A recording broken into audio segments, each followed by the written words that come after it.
I don't know about y'all, but this diecast, it looks mean, folks, and I freaking love it. Here's Jimmie Johnson's 2020 Ally Patriotic Chevrolet Camaro.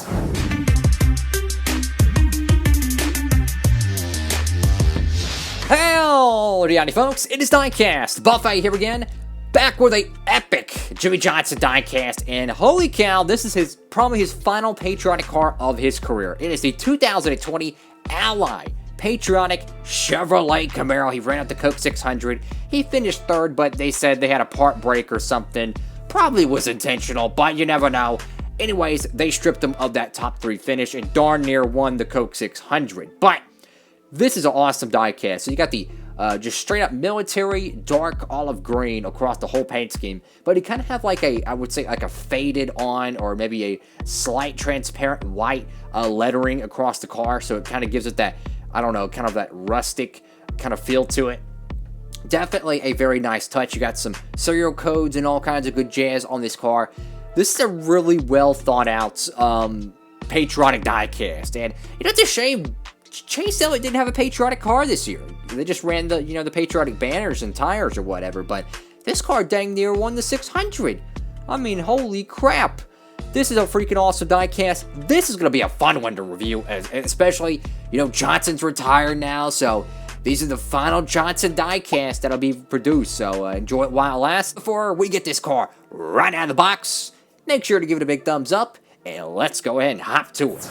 Alrighty, folks. Brand new out of the box, and I tell you what, these Jimmie Johnson patriotic cars, they're freaking beautiful. He's ran so many different style paint schemes, just straight up stars and stripes. He had camouflage last year. Now I got a straight up like military, like aircraft style paint scheme here. And this thing, I mean, the pop rivet design across the whole car. I will say though, the lineup could have done a little bit better on the shading. I'll be honest with you, they kind of dropped the ball on that, but overlooking that, seeing that kind of pop rivet design on the 48 and the Ally logo is absolutely freaking beautiful. I love that.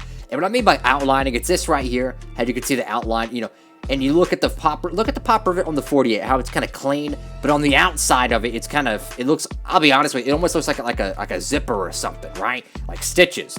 But that's, that's Lionel and their decal quality. It's all good though. I mean, this diecast though, this is a beautiful freaking race car nonetheless. And look at that front windshield banner. I really like that.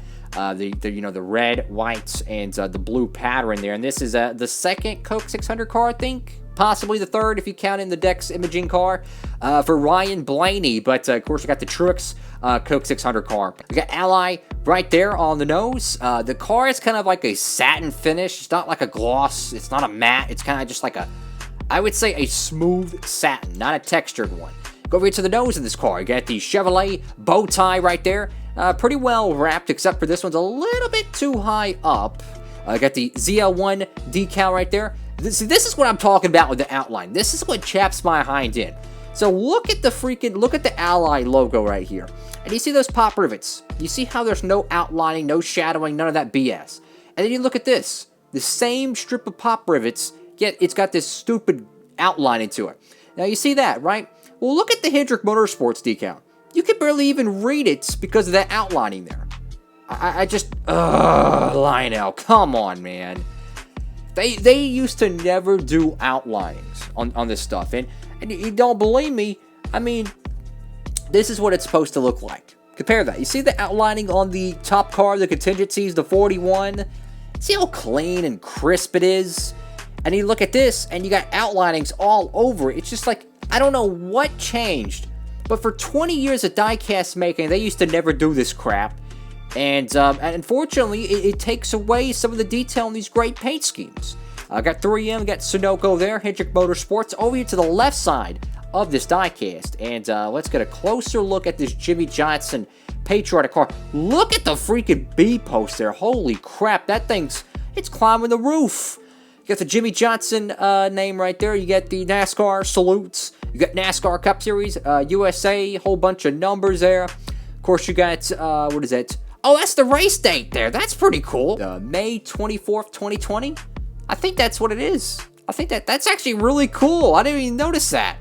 That's actually the race day of the Coke 600. That's freaking awesome. So you got Microsoft there, Valvoline, Exalta, Freightliner, Simeons, and of course Cincinnati Electric. Got Ally right there. Very strong. Love these Patriotic wheels. You got, what is that? It's Blue Cross, Blue Shield or something. You got North Carolina, NC, something like that.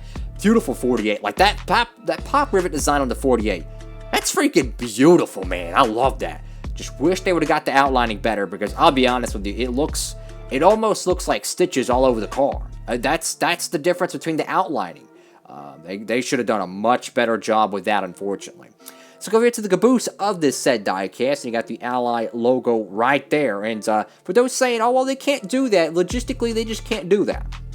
You see those taillight logos? You see how they're just crisp and clean?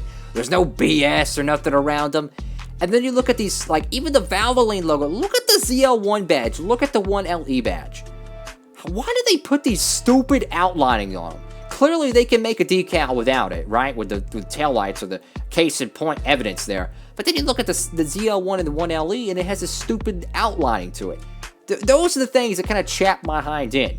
Now, the spoiler here is beautiful, though. Very nice, kind of a matte satin black finish to it. It's a little bit textured, like that. Of course, you got Ally, do it right. Only if, Lionel could do things right sometimes. Got 48, Valvoline, Camaro, Chevrolet, ZL1, 1LE. Over here to the right side of this diecast, and the quality, oh my god, look at the B-post decal here, guys. Holy crap. So the B-post decal literally took a fat L right there. Also, check this out, lift. That's pretty cool. They put the lift decal right there near the jack post. That's actually very clever. I like little details like that. What the biff happened to the right rear over here? I'm guessing this is a bootleg raced version, because I guess in an alternate universe, Johnson won this race. Looks like the whole right rear is shredded. Wow. So that's always great. Go over here to the roof of this diecast. You got the 48 right there. I love that. Just a giant 48, no BS. This is how a stock car should be. It should just be a giant number on the roof. Simple, clean to the point, easy to understand. That's how I like it. Big numbers on the roof, medium-sized numbers on the doors. That's how a stock car should be. Like that, very nice. And I also like the line in the middle of it too. Kind of gives it a little bit more of a military, rugged design to it. Of course, you got Jimmie Johnson right there on the back window, and you got Ally right there on the deck lid. I gotta say, this is an awesome tribute car. I think it looks freaking awesome. There are some things I wish Lionel would have fixed, but going off the race car that was actually on track, it's probably like a 9.8. It's just that freaking cool of a paint scheme. It's a 9.8 out of 10, probably. Definitely an awesome Jimmie Johnson diecast, and man, I'm gonna miss Johnson next year, or this year, next season. Let's just call it that. I'm definitely going to miss Jimmie Johnson in the 48 car, but it's also a dawn of a new era for the Hendrick Motorsports camp, you know? Think about it, when Jeff Gordon flew the coupe, Jimmie Johnson had to pick up where he left off. Of course, he was doing pretty good for himself, winning, 6 championships, but you got to think about that. The year after Jeff Gordon retired, Jimmie Johnson won the championship. And the year that Jimmie Johnson retires, Chase Elliott wins the championship. So, how will the 2021 Hendrick Motorsports Brigade stand out with Byron, Larson, Elliott, and Bowman? I tell you what, though, across the board, Hendrick Motorsports probably has the best young talent in the sport. I truly believe that. They have so many young drivers capable of producing race wins. I'm just saying, if who knows how Byron's going to do with the new crew chief, Bowman to the new team with the 48. Who knows how Larson's going to do back in NASCAR. But I tell you what, though, with 7 road courses and Chase Elliott winning the last 4, he's not going to win all 7 of them, but I mean, I would be shocked if he didn't win 2. I would be shocked, because he has the road course racing in the Cup Series down pat. Anyways, folks, thank you all so much for watching the video. Make sure to give it a big thumbs up, like, comment, and subscribe, and of course, tell me what y'all think about this car down below. I think this diecast is absolutely beautiful.